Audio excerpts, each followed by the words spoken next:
Chers amis, bonsoir, vous êtes sur Paix et Guerre, je suis très heureuse de vous retrouver pour une nouvelle mondoscopie, la 78e. Nous sommes le 2 juillet déjà 2025. Alors, trois petites annonces très rapides. D'abord, j'ai désormais un compte sur Instagram où je publierai... comme sur TikTok d'ailleurs, des Reels, des Shorts, enfin voilà, donc n'hésitez pas à y aller, n'hésitez pas à regarder ce qui se passe. Deuxièmement, je voulais vous dire aussi que samedi à midi sortira un grand entretien géopolitiquement incorrect. Et mon invité était cette fois-ci, ça s'est passé hier, était Nicolas Mirkovic, avec qui j'ai eu une conversation tout à fait passionnante de mon point de vue, et je pense que ça vous intéressera aussi beaucoup. Voilà, ça c'est samedi à midi. Bon, alors, pour les clés du monde, on reprend un rythme sérieux après tous les problèmes que j'ai pu avoir. Une parution chaque vendredi. Je reprends voilà, vraiment le rythme. Donc, ne délaissez pas le cercle des amis de Paix et Guerre. Au contraire, essayez de grossir ses rangs. Ce serait vraiment très bien. Bon, alors, le programme aujourd'hui. De quoi peut-on parler utilement? Je vais vous parler de 4 choses. 1. De la France. Et des positions françaises et du niveau de compréhension français vis-à-vis de ce qui se passe en Ukraine et avec la Russie. 2, je vais vous parler de l'évolution de la position américaine vis-à-vis de l'Ukraine. 3, nous allons parler du Moyen-Orient et quand même d'une stratégie qui est un peu dans l'impasse, ou enfin en tout cas qui est en panne en dépit des grandes déclarations de Donald Trump. Donc stratégie américaine au Moyen-Orient, là aussi c'est très compliqué, on est vraiment sur une ligne de crête. Et puis quatrièmement, eh bien, je reprendrai le point que je n'ai pas pu terminer la semaine dernière parce que ça s'est interrompu malheureusement, sur l'évolution générale des relations internationales que montre en fait voilà, cette pratique depuis le retour de Trump, mais déjà avant. Mais avec Trump, ça s'est, si vous voulez, je dirais, aggravé. Bon, donc je terminerai mon point de la semaine dernière. Voilà. Alors, premier point. France, Ukraine, Russie, je dirais, c'est un peu les limites du en même temps. D'abord, nous avons appris, c'est un petit grain d'espoir, n'est-ce pas, dans ce ciel sombre, que peut-être il y aurait un nouveau leader européen qui ne serait pas aussi fou que les autres. Parce que c'est quand même, on peut vraiment se demander où va l'Europe contre la Russie et sur le sujet ukrainien. Et je fais référence évidemment à la conversation hier, mardi, entre notre président de la République, Emmanuel Macron, et Vladimir Poutine, qui a quand même duré, je crois, près de 2 heures. Alors, à mon avis, je n'en sais rien, mais je pense que c'est les Français qui ont demandé évidemment à parler aux Russes et pas l'inverse, parce que je ne vois pas très bien quel serait l'intérêt pour les Russes de parler aux Français. Après, ce qui s'est passé probablement à Odessa la semaine dernière, là encore, je n'ai pas de confirmation, parce qu'évidemment, on se garde bien d'en donner en France, mais sur une frappe russe qui aurait fait un certain nombre de victimes, éventuellement, y compris françaises. Peut-être que tout ce contexte a fait que Macron s'est dit, bon, bah, c'est le moment d'essayer d'avoir un contact, ou en tout cas de pouvoir dire que j'en ai eu un, et d'essayer de trouver un rôle. Et évidemment, ce qui se passe au Moyen-Orient, la situation de l'Iran aujourd'hui et toutes les négociations dans tous les sens, les pourparlers, les annonces qui se passent, qui se produisent en ce moment, sont une belle opportunité. Alors, donc, ils se sont parlé pendant 2 heures. Apparemment, ça ne s'est pas trop mal passé, et il y a donc un communiqué du Kremlin. Bon. Ils ont discuté. Voilà, je vous donne le communiqué du Kremlin parce que je pense que quand même ce serait très intéressant que nos responsables de temps en temps lisent les communiqués du Kremlin, pas évidemment pour être d'accord avec tout ce qui est dit dans ces communiqués, mais pour comprendre pourquoi les Russes présentent les choses de telle ou telle façon. Voilà, surtout quand ils sont eux-mêmes concernés. Les Français, ce serait intéressant. J'espère que ça se fait. J'en doute parfois. Alors, donc ils ont eu une discussion détaillée sur la situation au Moyen-Orient dans le contexte de la confrontation entre Israël et l'Iran et des frappes américaines récentes sur les installations nucléaires iraniennes. Donc, je lis, Poutine et Macron ont mis l'accent sur la responsabilité particulière de la Russie comme de la France, qui sont évidemment des membres, en tant que membres permanents du Conseil de sécurité des Nations Unies, en tant aussi que puissance dotée, puissance nucléaire.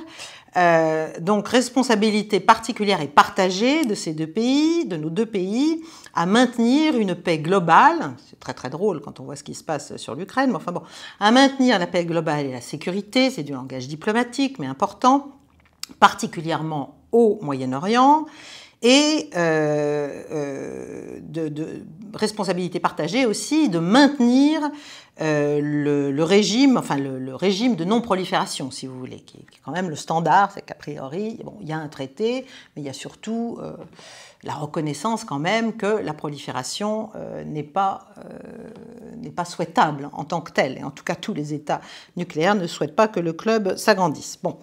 Ils ont souligné l'importance de respecter le droit légitime de l'Iran au terme du TNP, de développer un programme nucléaire pacifique, et de poursuivre aussi, de continuer de remplir ses obligations au terme du TNP, dont l'Iran est signataire, y compris la coopération avec l'Agence internationale de l'énergie atomique. Là, c'est un peu plus compliqué parce que l'Iran considère que l'AIEA a trahi, en fait, par des rapports fallacieux, etc., son rôle et ses obligations de neutralité. Bon. Les deux leaders, les deux chefs d'État, ont dit qu'ils voulaient résoudre la crise nucléaire iranienne, ainsi que d'autres conflits régionaux, uniquement par des moyens politiques et diplomatiques. Ils ont dit qu'ils resteraient en contact pour coordonner leur position donc, sur ce thème, sur l'Iran. Et puis après, ils sont passés à l'Ukraine. Alors là, évidemment, ça se gâte parce que on s'en doutait.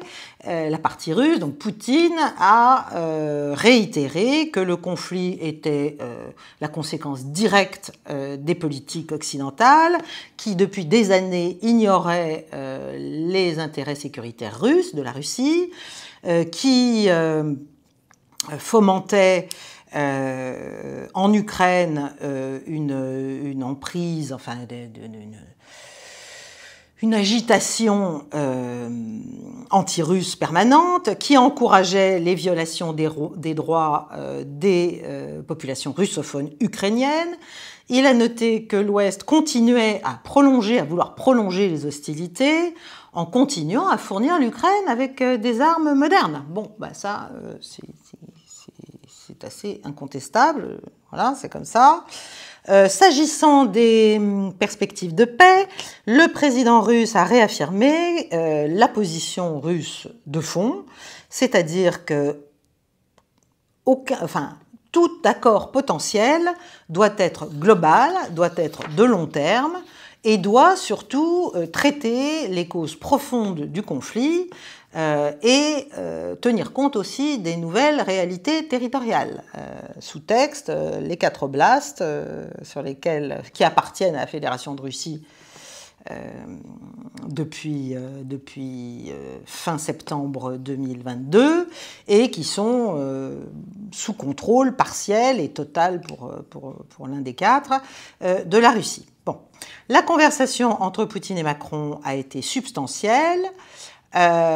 Poutine n'a pas bougé d'un pouce des positions russes bien connues pour mettre une fin négociée au conflit. Bon, il n'y a que nous qui ne voulons pas comprendre.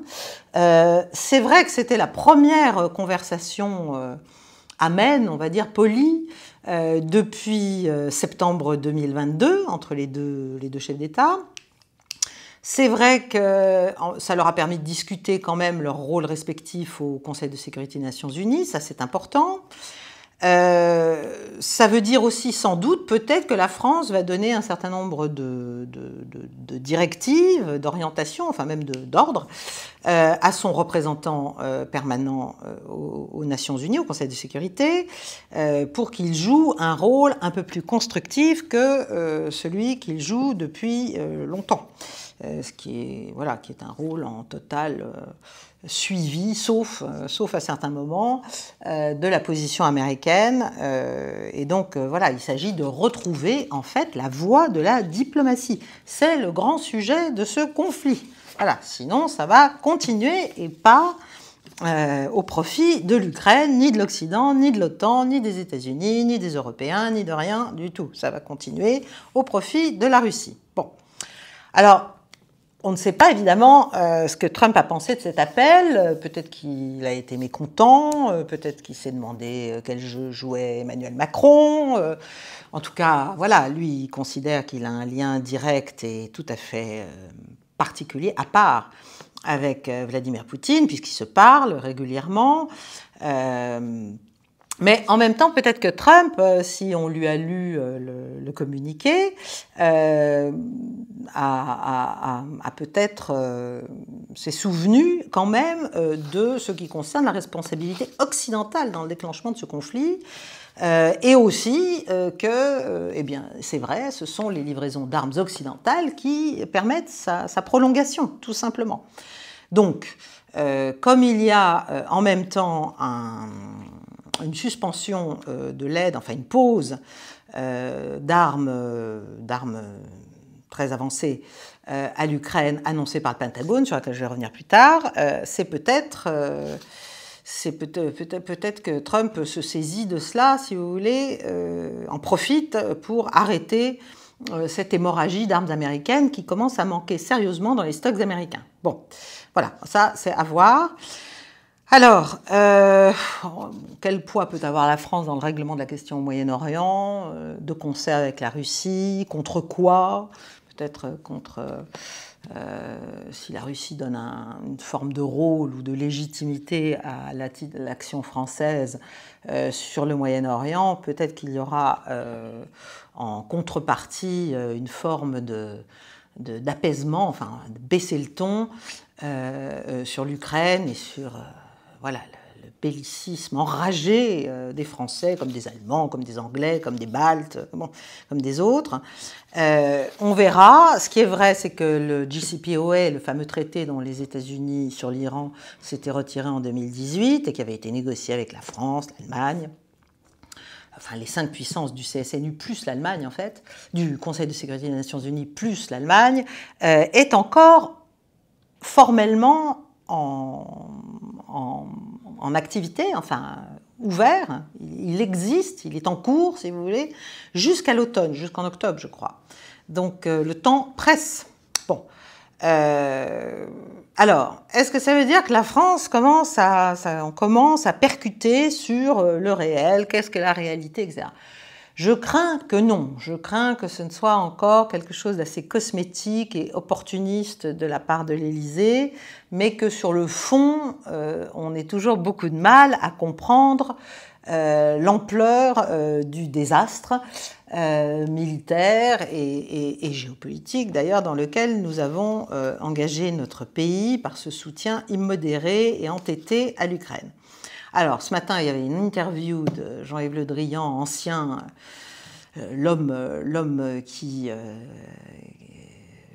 était le ministre de la Défense de François Hollande, l'homme qui était là au moment des accords de Minsk, l'homme qui était là au moment de la vente des BPC, des bâtiments de projection et de commandement, à la Russie, puis eh bien, de la croix mise sur la signature de la France pour ces mêmes BPC. Donc ça a été complètement l'artisan d'une position française dangereuse pour notre pays, pour notre sécurité est ridicule.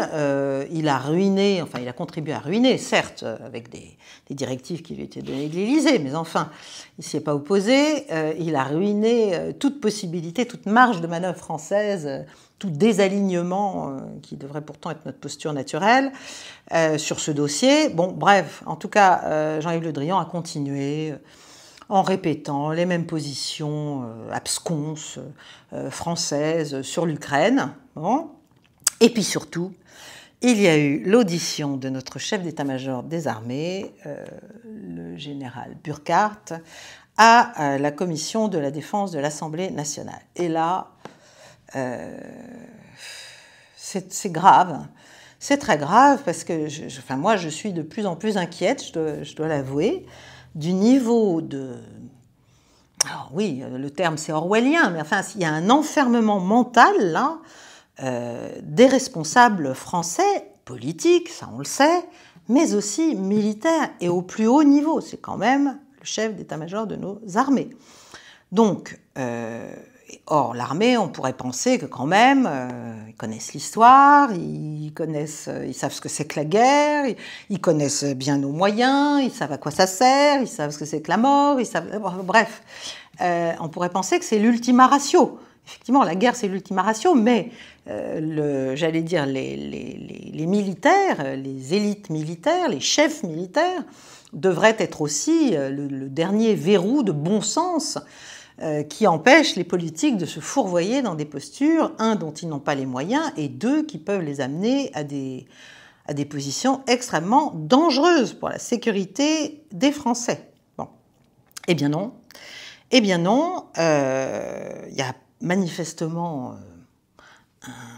voilà, il y a un déni du réel fou. Parce que, enfin, il y a un déni de réalité, si vous voulez, ils sont cadenassés dedans, et là, ça s'est vu avec le général Burkhardt.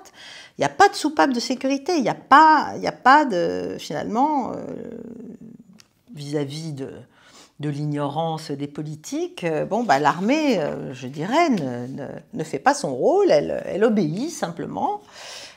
Et donc, j'ai entendu le général Burkhardt se réjouir de la montée en tension, en fait, croissante de l'OTAN face à la Russie, notamment en Baltique, se réjouir de l'entrée dans l'OTAN de la Suède et de la Finlande, en expliquant que voilà, c'était un échec pour Vladimir Poutine, ce qui est d'ailleurs partiellement vrai.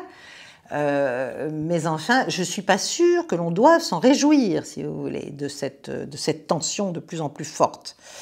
Et puis, il a répété le narratif sur l'Europe menacée par la Russie. Bon, il a pas dit la France, il a dit juste l'Europe.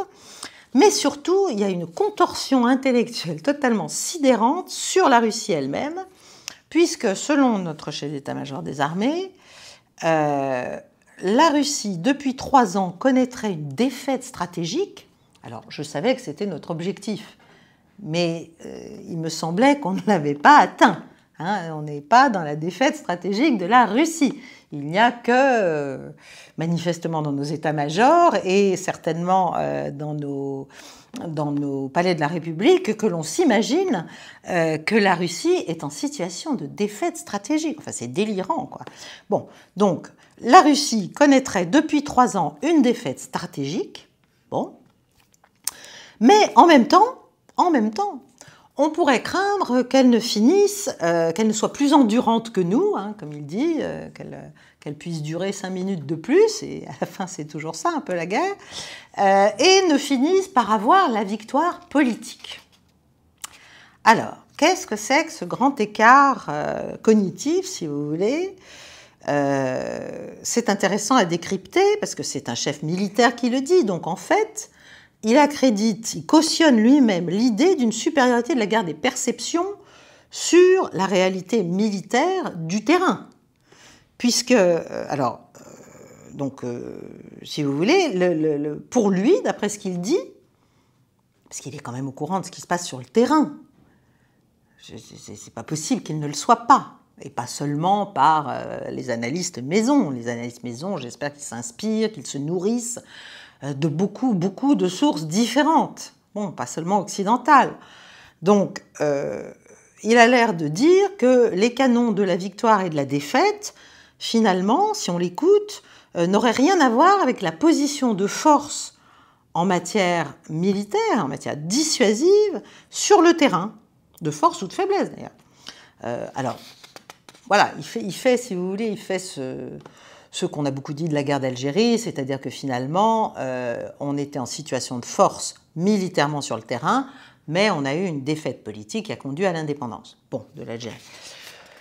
Je ne suis pas sûre que comparaison soit raison dans ce cas-là, mais qu'en est-il? Comment peut-il croire ça? Donc, soit il ment à la représentation nationale, et ça, j'ai quand même, je ne le crois pas, soit il se ment à lui-même, ou on l'a convaincu de cela, et il ne parvient pas à admettre l'évidence de la victoire militaire en cours et croissante de la Russie face à l'Ukraine, et même face à l'OTAN, sur le territoire ukrainien. Il ne comprend pas ce qui se passe, en fait. Parce que si on se place du côté russe, essayons d'être labile mentalement, si Moscou ne se considérait pas en train de gagner militairement et politiquement, le risque pour Moscou serait inverse, c'est-à-dire une défaite politique,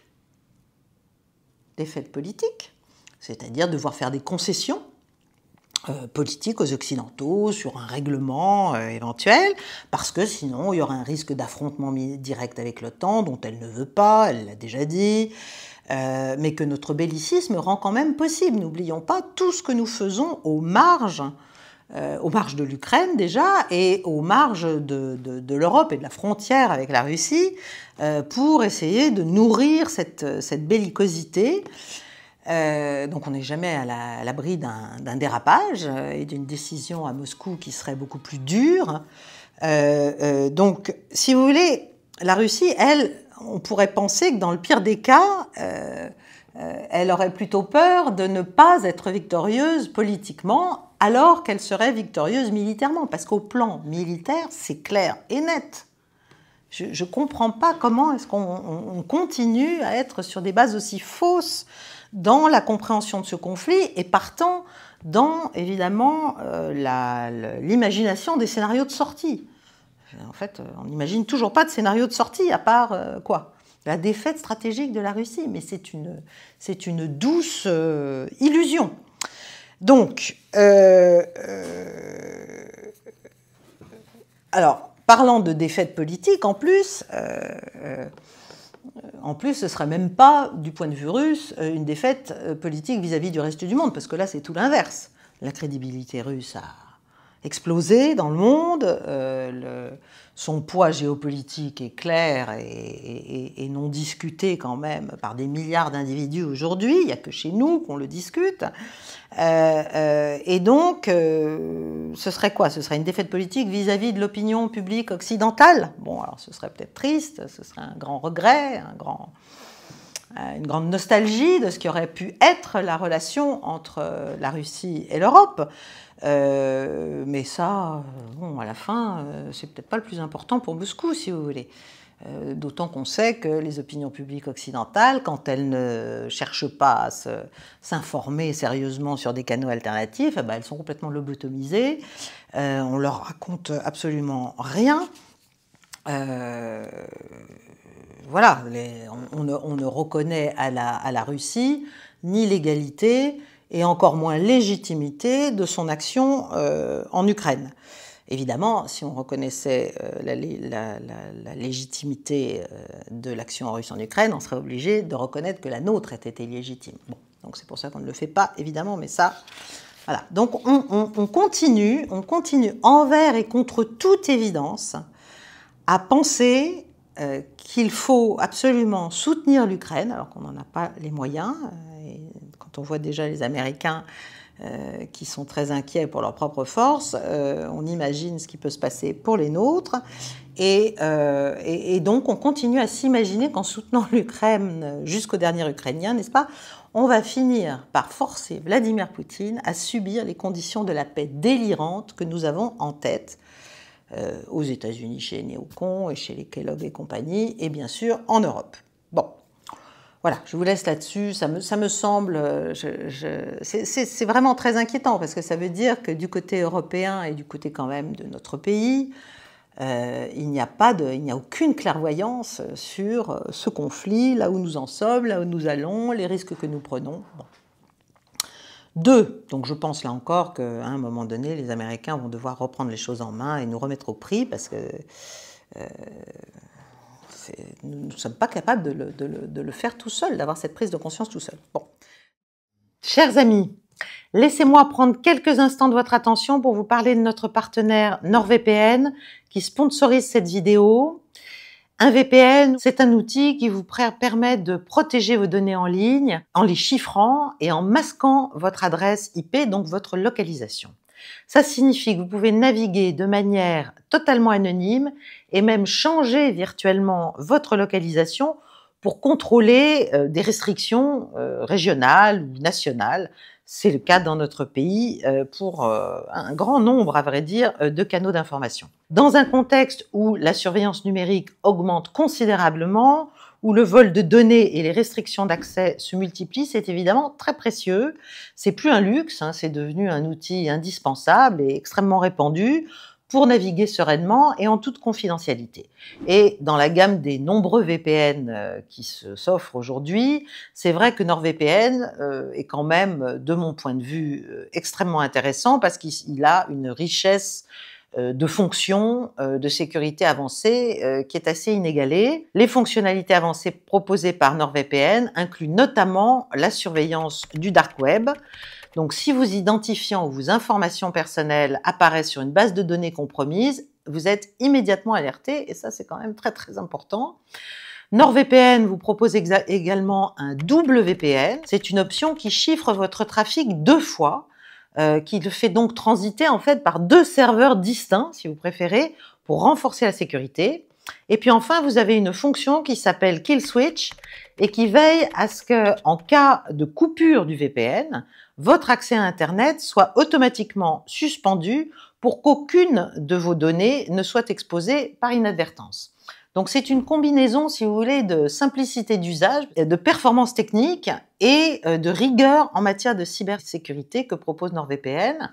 Donc c'est une solution vraiment très solide que je vous recommande pour conserver votre confidentialité parce que ça devient un enjeu majeur. Pour sécuriser votre connexion dès aujourd'hui, c'est très simple, je vous invite à passer par le lien en description de cette vidéo pour profiter d'une offre exclusive avec 4 mois offerts et une garantie satisfait ou remboursée pendant 30 jours. Je vous remercie de votre attention. Sachez aussi qu'en faisant ça, évidemment, vous aidez notre chaîne. Merci. Merci, chers amis. Bon. Deuxième point, les États-Unis lâchent-ils l'Ukraine ? Est-ce que c'est un véritable retrait? Est-ce que c'est une pause? En tout cas, ce qui est certain, c'est que le Pentagone a annoncé hier que c'était un peu game over en Ukraine pour l'instant en tout cas, et ils arrêtaient les envois d'un certain type d'armes très importantes à l'Ukraine du fait de leurs propres inquiétudes concernant leurs propres stocks, les stocks américains. Donc, on sait que sous Biden, bien sûr, on avait promis moult et moult choses à l'Ukraine, des munitions, des armes, etc., pour soutenir l'action russe, en fait, la confrontation avec la Russie.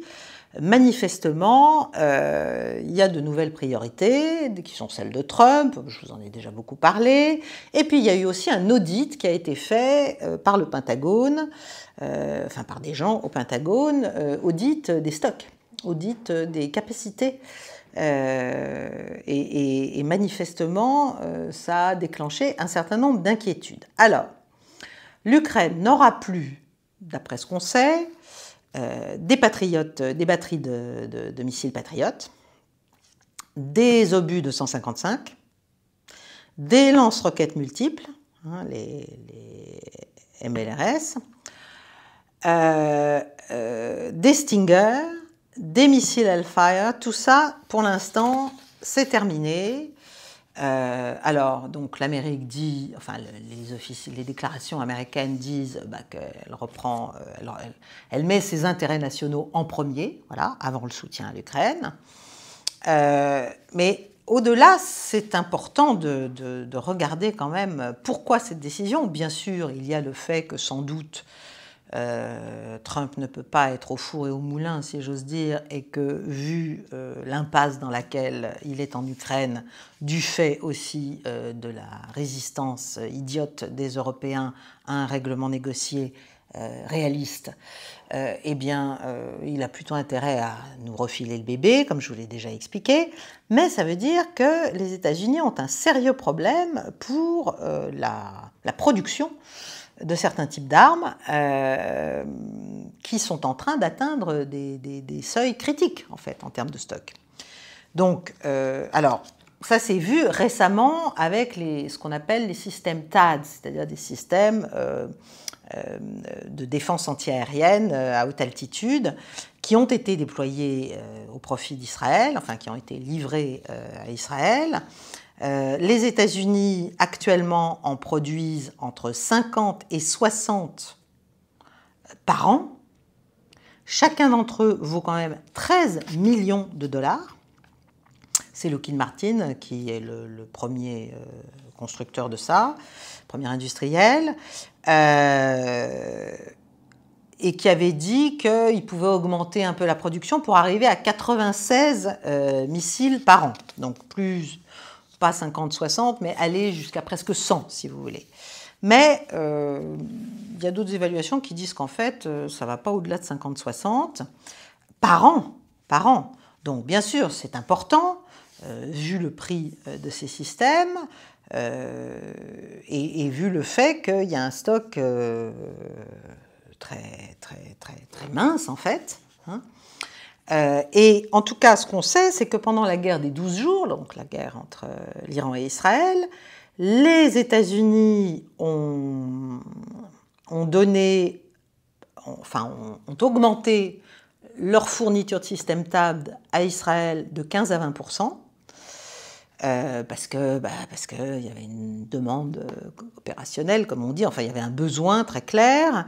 Mais 15 à 20%, c'est pas énorme, enfin, et surtout quand on est sur des séries aussi maigres malgré tout, et surtout qu'il faut les reproduire derrière. Donc, vous voyez, c'est quand même très compliqué. Si la guerre avait continué pendant encore 15 jours ou 3 semaines, il est probable que les États-Unis auraient épuisé leur stock de THAAD, THAAD système.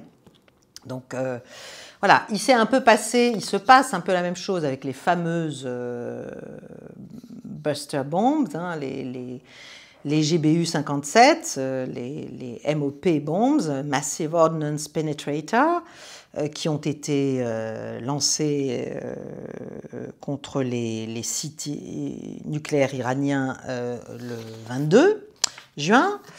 Les États-Unis ne donnent pas de chiffre officiel sur le nombre de bombes de ce type-là qu'ils posséderaient. Il y a un certain nombre d'experts qui disent que c'est autour de 50. Bon. Boeing, qui les construit avec d'autres, dit qu'ils en construisent entre 72 et 96, là aussi, par an. Mais ça veut dire c'est quand on augmente la cadence. Hein, donc on passe de 2 bombes par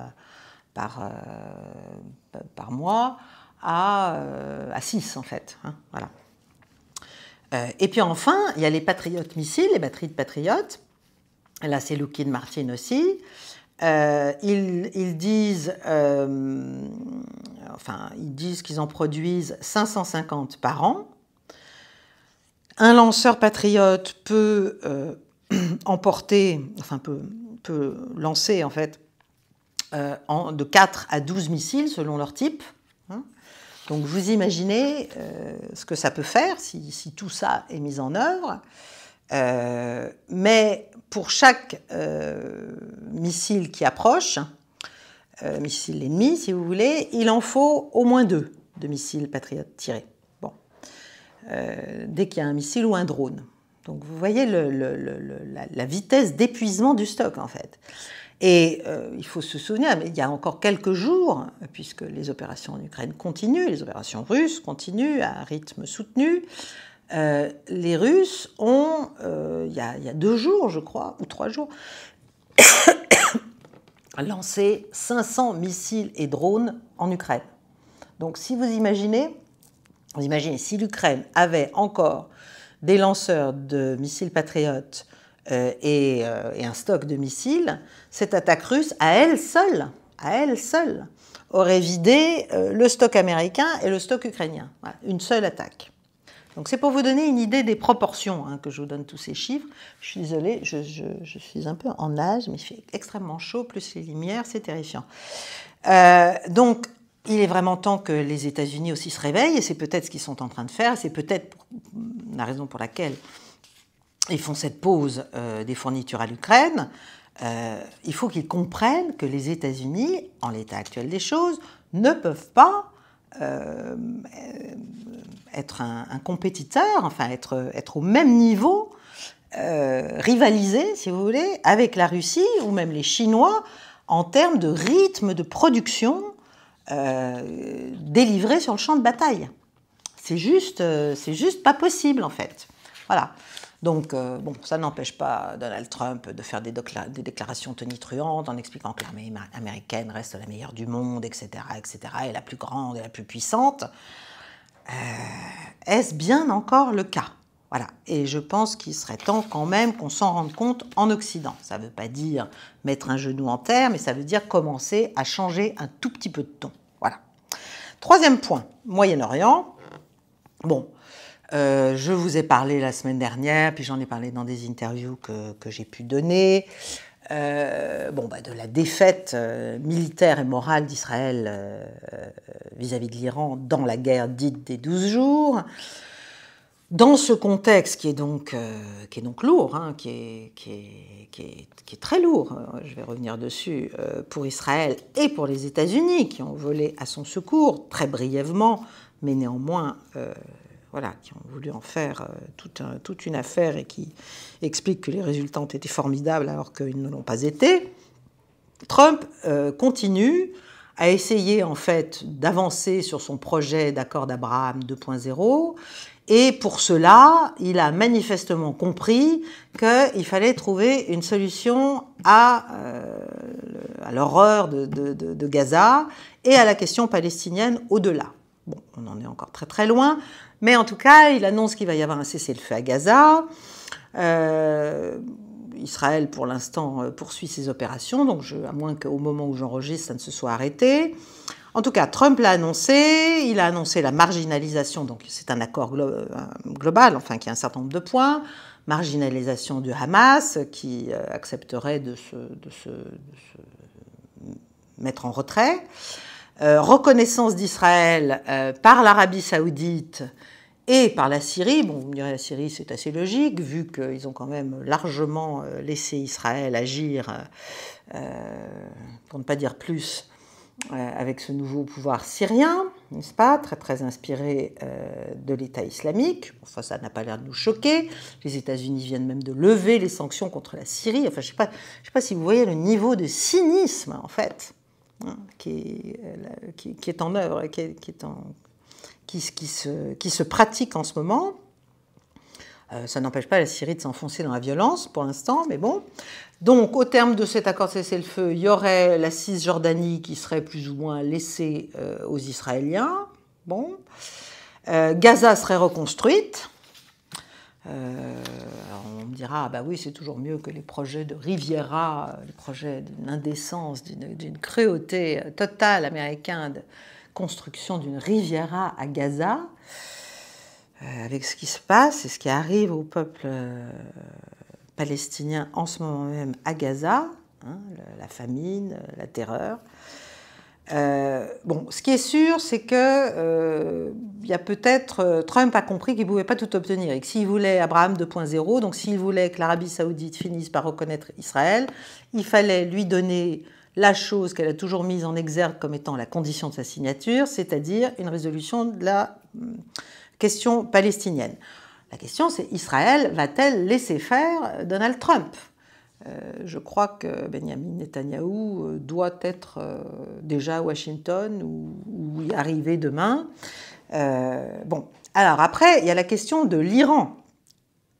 Manifestement, enfin moi, je crains que ce ne soit qu'une pause, ce qui s'est passé. C'est-à-dire que, et je vous l'ai expliqué déjà la semaine dernière, est-ce qu'on n'est pas en train, après cet échec qui est de plus en plus criant, au plan militaire de l'opération américaine Midnight Hammer, mais aussi des attaques israéliennes qui ont provoqué des représailles extrêmement douloureuses pour Israël, est-ce qu'on ne va pas s'acheminer en fait vers une reprise des attaques israéliennes quand ils auront refourbi leurs armes, parce que là, pour l'instant, il y a une claire démonstration du fait qu'Israël, non seulement tout seul ne peut pas attaquer l'Iran, mais même avec les États-Unis, à moins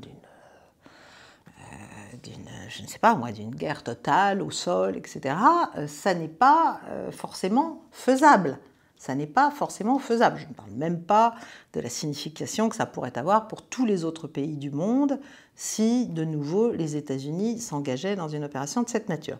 Bon, donc, comment imaginer? Je vous pose beaucoup de questions, évidemment, j'ai pas beaucoup de réponses, mais comment imaginer que l'Iran puisse faire de nouveau confiance aux États-Unis dans une négociation directe ou indirecte?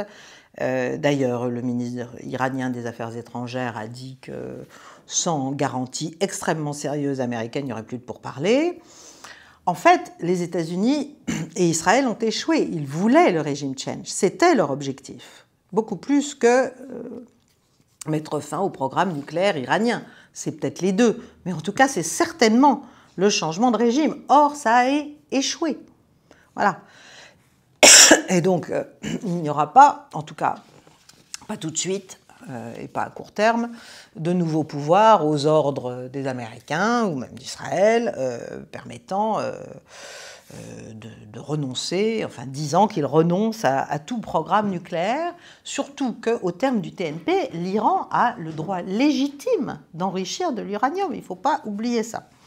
Donc, là, l'Iran s'est fait complètement avoir, mais a réagi finalement avec beaucoup de détermination et de solidité. Et ça, la population iranienne, même si une partie de cette population ne soutient pas le régime, difficile d'estimer quelle part d'ailleurs, parce que là, il y a tellement de propagande aussi que c'est compliqué, eh bien, a bien remarqué que ce régime, en tout cas, avait défendu la souveraineté iranienne face à des attaques sauvages, en totale violation du droit international et en plein milieu d'une négociation.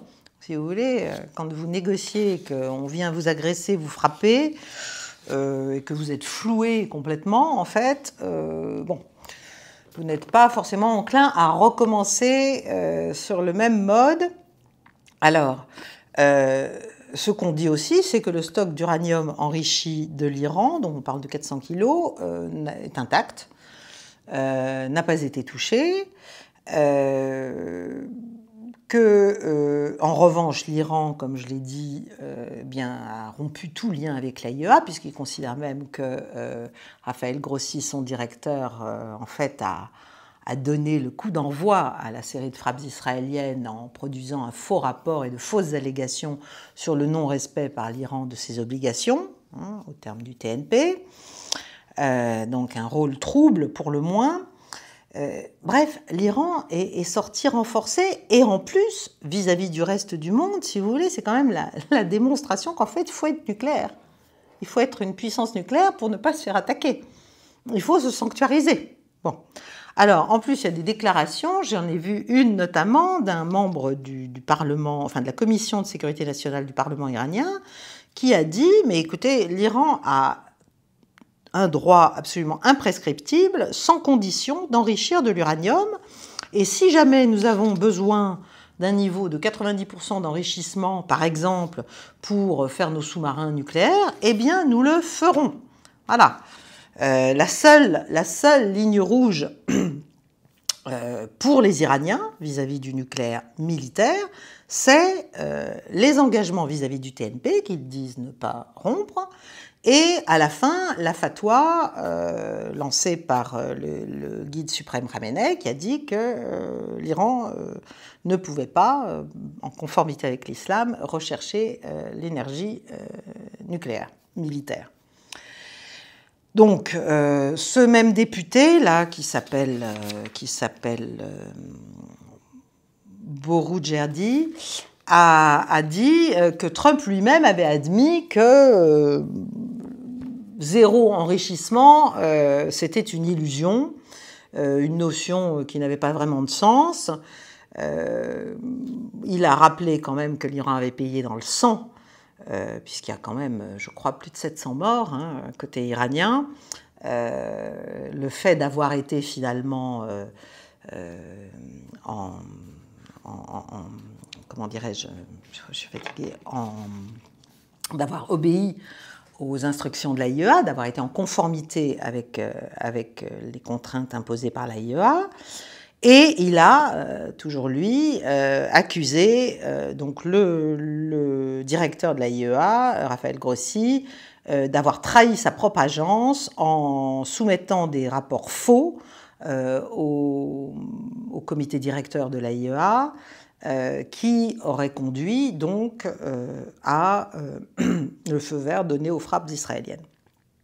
Et il dit, cet individu n'a aucune crédibilité, ses actions nous ont forcés à suspendre toute coopération par une loi introduite au Parlement et qui a été approuvée. Bon.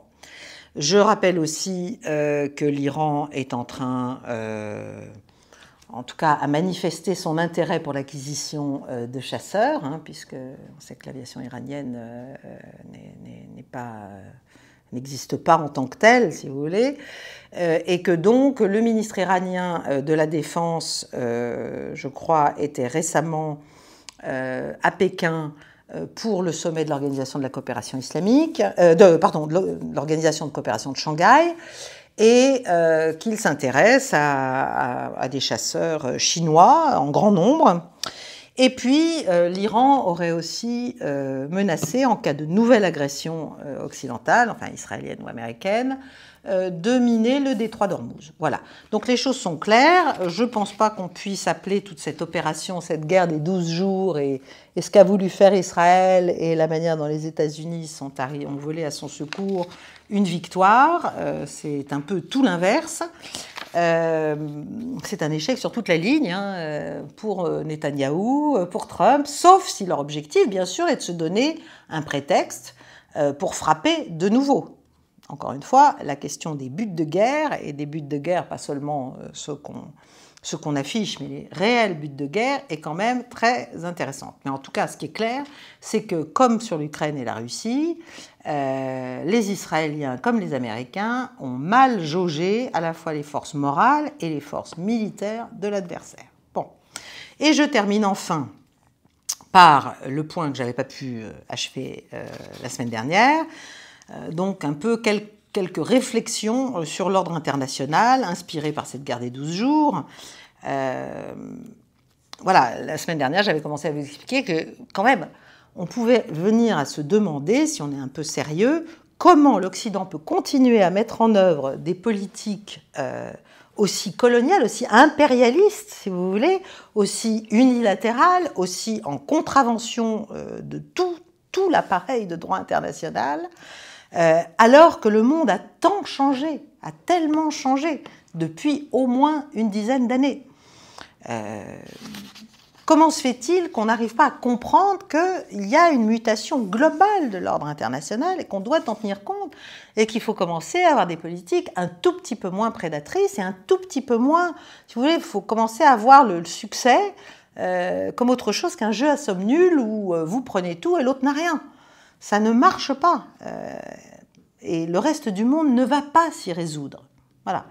Et d'une certaine manière, le sursaut à la Trump sur le thème politique de puissance pure, regardez, boum, j'envoie mes bombardiers, ça y est, il en est fini, il en est fait, c'en est fait du programme nucléaire militaire iranien. Bon.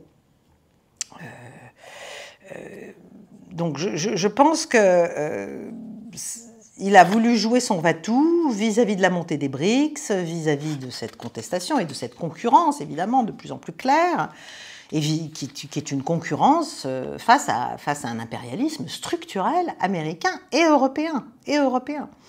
Et donc, son va-tout visait non seulement à dégommer peut-être...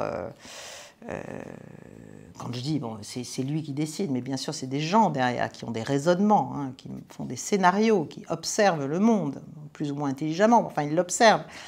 Et effectivement, la dédollarisation progressive, la montée des BRICS, l'intégration eurasiatique qui se poursuit jour après jour, ont fait que, voilà, peut-être que Trump a décidé d'une sorte de va-tout, mais c'est un échec. C'est un échec. Le régime iranien n'est pas tombé. La méthode occidentale s'est retournée contre nous-mêmes. Et en Ukraine, c'est la même chose. Cette méthode de harcèlement, cette méthode de vouloir toujours plus, de vouloir toujours plus, de vouloir toujours plus, de vouloir la défaite stratégique, n'est-ce pas, de la Russie, tout ça ne marche pas. Voilà. Donc, en fait, on voit que l'Occident, face à ce nouveau monde, ne veut pas de combat à la loyale, c'est-à-dire ne veut pas discuter à l'ONU, convenir de ce qu'il faut faire tous ensemble sur une situation de crise donnée, etc. Il ne veut pas de combat à la loyale, donc il choisit les modes indirects, les modes d'ailleurs asymétriques, hein, c'est-à-dire que ce soit le soutien à des mouvements terroristes, que ce soit la déstabilisation, que ce soit le sabotage, que ce soit l'infiltration, enfin bon, voilà. Toutes sortes de méthodes, certes que tout le monde pratique, évidemment, il ne s'agit pas d'être angélique, mais nous voyons ça comme une façon finalement de fausser le jeu, puisque le jeu ne nous est plus favorable. Voilà. Donc il faut faire s'effondrer en fait la souveraineté des nations qui résistent, par épuisement, par harcèlement, par tromperie, parce qu'en fait la conquête n'est plus possible pour l'Empire. Donc, il faut faire tomber les adversaires de l'intérieur. D'où toute cette politique qui n'a pas commencé avec la guerre d'il y a 10 jours, hein, il y a quelques semaines, mais toute cette politique de régime change, les révolutions de couleur, voilà. Donc, le dialogue n'est pas recherché sincèrement, la diplomatie non plus, ce sont des leurres, ce sont des retardateurs pour la mise en place d'autres méthodes. Et c'est pas nouveau, encore une fois. Moi, je me souviens de ce qui s'est passé pendant les discussions de Rambouillet, dites de Rambouillet, ou les accords de Minsk, ou les discussions là récentes sur l'Iran. Enfin, si vous voulez, tout ça, c'est des mascarades. On fait des mascarades diplomatiques, on fait semblant, et derrière, on continue à fomenter le coup de force, en fait. Voilà. Coup de force qui se présente pas du tout comme un coup de force, naturellement, mais comme une volonté démocratique, voilà, de rejoindre le phare lumineux de l'Occident, etc., etc. En fait, on cherche l'érosion de la cible de l'intérieur. Le problème face à ça, et c'est le point sur lequel je veux venir, c'est que on arrive à un point où les puissances d'en face, je pense à la Chine, je pense à la Russie, voient bien tout ça, mais n'emploient pas les mêmes méthodes en retour. Et elles ne comprennent pas ce jeu tordu, ou alors elles veulent espérer que la meilleure position pour elles serait malgré tout d'arriver à une forme de discussion, de dialogue, de posture normale, d'État à État, plus classique. Donc elle recherche la redéfinition d'un ordre véritable, alors qu'en fait, du côté occidental, on n'a qu'un mode d'action qui est invariable, qui est la soumission, la domination, la prédation hégémonique à l'arbitraire de notre loi, qui est en fait la loi du plus fort, qu'on appelle la communauté internationale des années 90, par exemple. Sinon, c'est la guerre. Voilà, c'est tu te soumets ou tu meurs. Voilà, en gros, hein, ou je te détruis. Bon. Donc, chacun projette sa carte mentale. Si vous voulez, les Russes et les Chinois, ils projettent leur carte mentale en se disant « mais non, les Occidentaux vont finir par comprendre, vont finir par par voir la réalité du rapport de force, par comprendre qu'il faut qu'on discute, par revenir à de meilleures intentions, etc.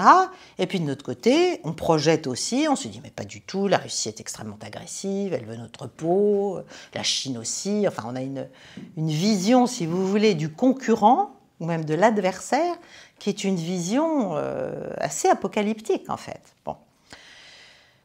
Et en fait, dans ce jeu, qui donc n'est pas sur des bases égales, bah c'est le plus sauvage qui semble l'emporter, en tout cas jusqu'à présent, à court terme.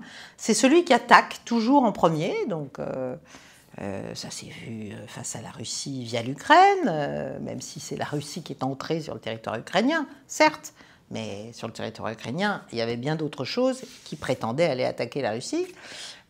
Donc, ça s'est vu en Ukraine, ça s'est vu là, maintenant, tout de suite, avec Israël et les États-Unis. Donc il y a une totale, en fait, démonétisation du droit international, des Nations Unies, qui sont complètement défiées comme jamais par Washington, évidemment, par Tel Aviv, mais ça fait extrêmement longtemps, et par un certain nombre d'Européens qui suivent le mouvement occidental. Et donc, la Chine et la Russie sont clairement des proies futures.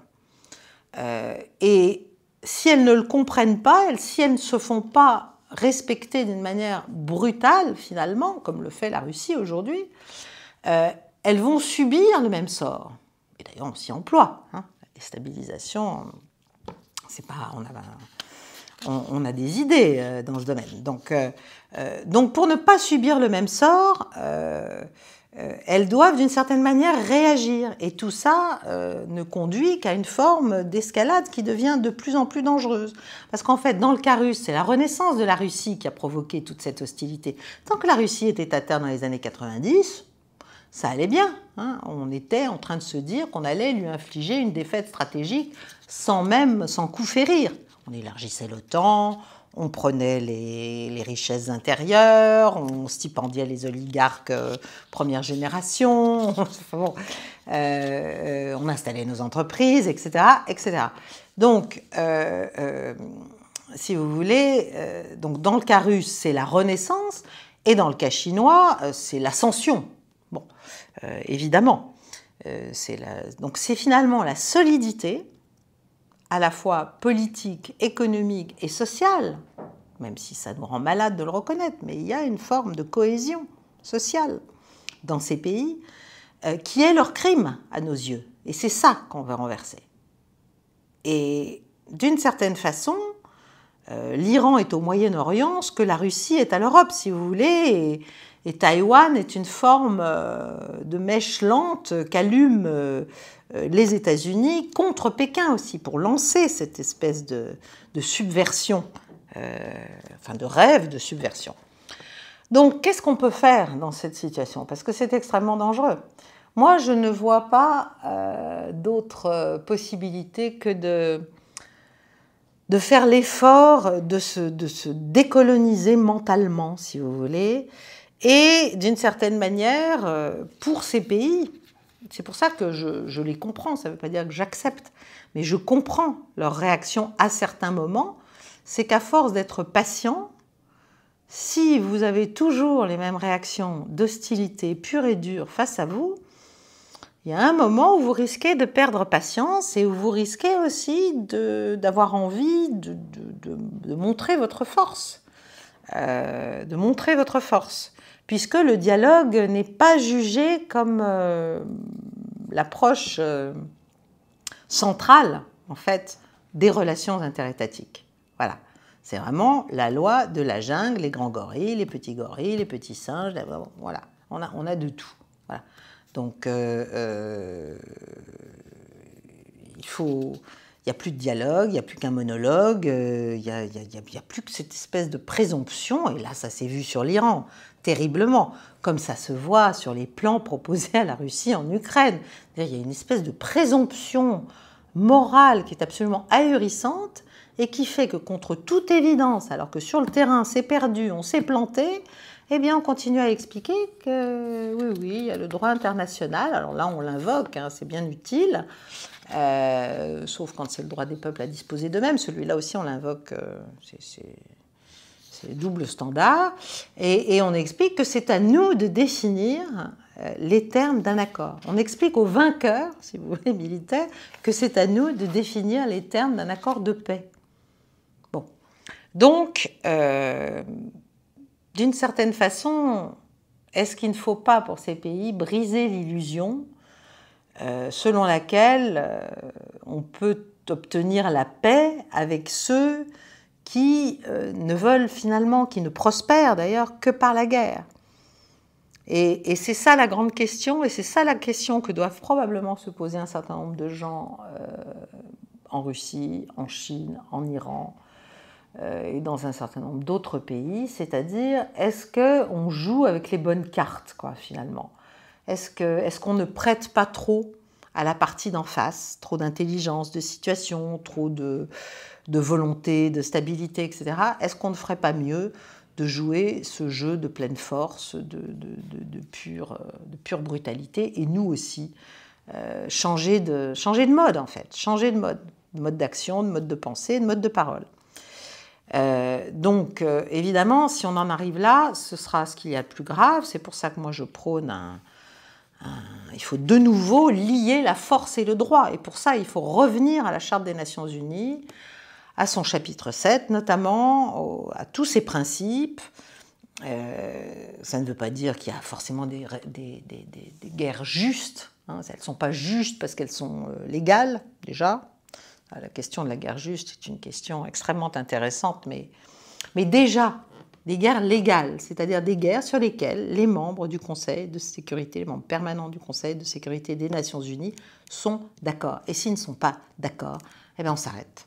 Voilà, on s'arrête. Alors vous allez me dire, je suis complètement angélique, je devrais boire de l'eau fraîche, ça c'est vrai, je devrais boire de l'eau fraîche, mais j'aurais dû prendre un verre d'ailleurs, mais malgré tout, je ne vois pas d'autre solution que ça. Sinon, ça va être l'ensauvagement et la barbarie de plus en plus forte, avec des déconvenus, bien sûr, au fur et à mesure, mais surtout avec un niveau d'agressivité qui va monter. Et je vous rappelle que nous ne sommes pas le plus grand animal du zoo ou de la jungle. Voilà. Et que les États-Unis non plus. Non plus. Donc, c'est bien les show of force, etc. Mais là, on vient de voir, là, sur l'Iran, qu'il y a quand même des limites très nettes. Voilà, donc je termine sur cette note un peu, pas philosophique, mais de réflexion. Je vous remercie de votre attention.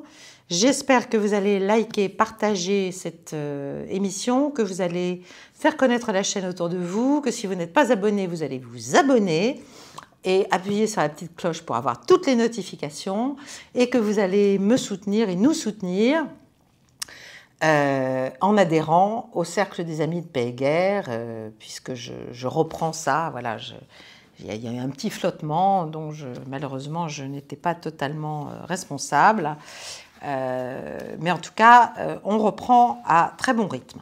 Je vous remercie chers amis et je vous souhaite une très belle soirée. À très bientôt.